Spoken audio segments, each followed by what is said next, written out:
இதை பாருங்க, புதிய கட்சி, உங்களுக்கு நிர்வாக அனுபவம் இல்லை, அரசியல் அனுபவமே குறைவு, உங்களுக்கு குறைந்தது 6 மாத காலம் அவகாசம் வழங்க வேண்டும் அப்படின்றதுக்காக தான் கடும் விமர்சனங்களை வைக்க வேண்டாம் என்று பொறுமையாக இருக்கிறோம். நீங்கள் கற்றுக்கொள்ள வேண்டாமா? குறைந்தது சரியான அதிகாரிகளை தேர்ந்தெடுக்க வேண்டாமா? இதனால் இவன் முடிக்கும் என்றாய்ந்து ஆட்சி செய்ய வேண்டாமா? காவல்துறையில நல்ல அதிகாரிகள் எல்லாம் போட்டிருக்கீங்க. பல துறைகளுக்கு டிஜிபி, HOPF ஆகட்டும், இன்டெலிஜென்ஸ் ஆகட்டும், சிட்டி ஆகட்டும், நல்ல அதிகாரிகளை போட்டிருக்கிறீர்கள். முக்கிய துறையான லஞ்ச ஒழிப்பு துறைக்கு இப்படிப்பட்ட ஒரு கருப்பு ஆட்டை கொண்டு வந்து நியமிக்கலாமா? நான் மட்டும் சொல்லவில்லை, ஊரே சொல்கிறது.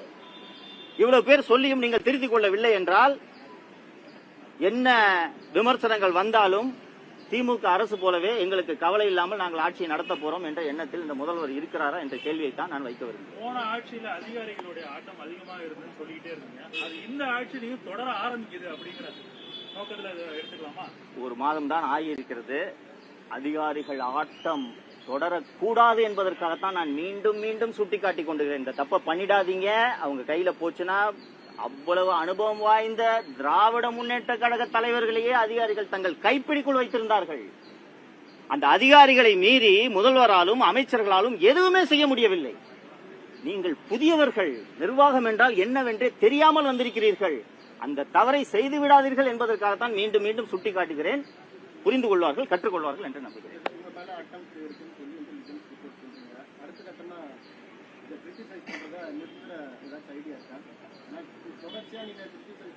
என் அருமை நண்பரே, இதை தவிர எனக்கு வேற எதுவும் தெரியாது.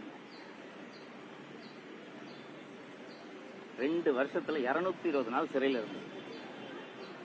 நான் இப்போதும் இங்கே வந்து புகார் அளித்தது என் உயிருக்கு பயந்தல்ல. உயிருக்கு பயந்துன்னா திமுக பிரிவிலே கொண்டிருப்பாங்க என்ன. என் உயிருக்கு பயந்தல்ல. முதல்வருக்கு இது தெரிய வேண்டும். இல்ல உயிருக்கு பயந்து இதை பேசாம இருந்திருக்குன்னா திமுக கட்சியில பேசாம இருந்திருப்பானுங்க. சரிங்களா? அப்போதான் பெரும் ஆபத்து இருந்தது இல்லையா? இது ஃபர்ஸ்ட் அரெஸ்ட் பண்ணிட்டு கூட்டு போகும்போது பெருந்துறை கிட்ட போய் வண்டியை கொண்டு போய் விட்டாங்க. மீடியன்ல ஜெயில கைய உடைச்சாங்க. திருச்சியில ராம்ஜி நகர்ல திருச்சி கஸ்டடியில வருண்குமாரோட கஸ்டடிக்கு போகும்போது சாப்பாட்டுல லெட்டை கலக்கிறதுக்கு முயற்சி பண்ணாங்க. அண்ட் கடைசியாக சித்தூர்ல அரெஸ்ட் பண்ணும்போது விடிஞ்சிருச்சு. விடியலன்னா புகாரி இன்ஸ்பெக்டர் கிட்ட இன்ஸ்ட்ரக்ஷன் என்ன கொல்லணும்ட்டு.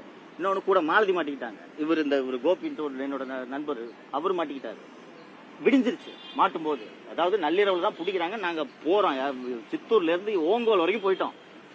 தெரியல பின்னாடி துரத்துட்டு வராங்கட்டு. ஓங்களுக்கு போகும்போது விடிஞ்சிருச்சு. அதனால தப்பிச்சேன். இல்லைன்னா புகாரி தான் திருவேங்கடத்தை சுட்டது தெரியுங்களா? அதனால பிளான் சுடுறது. அவனுக்கு பிடிச்சா ஜெயில போயிட்டு வெளில வந்து பேசிட்டு இருக்கான். அதனால இந்த வாட்டி முடிச்சு விட்டுறதுதான் அவங்களோட ஒரிஜினல் திட்டம். ஆனா விடிஞ்சதுனால அவங்களால எதுவும் பண்ண முடியல. இன்னொன்னு அதர் ஸ்டேட்ல வச்சு இஷ்டத்துக்கு சொல்ல முடியாதனால தப்பிச்சேன். அப்பவே பயப்படல. ஆனால் இப்போது நான் சொல்றது, நான் செத்து போயிடுவேன், எனக்கு ஒண்ணும் இல்லை, எனக்கு சாவை பத்தி அச்சமும் இல்லை. ஆனால் உங்க ஆட்சிக்கு இது எவ்வளவு பெரிய அவப்பெயராக இருக்கும், கரும்புள்ளியாக இருக்கும். திமுக ஆட்சியில் கூட நடக்காத மரணம் தாவே ஆட்சியில் நடந்தது என்றது முதல்வருக்கு இழுக்கு என்பதை அவர் புரிந்து கொண்டு செயல்பட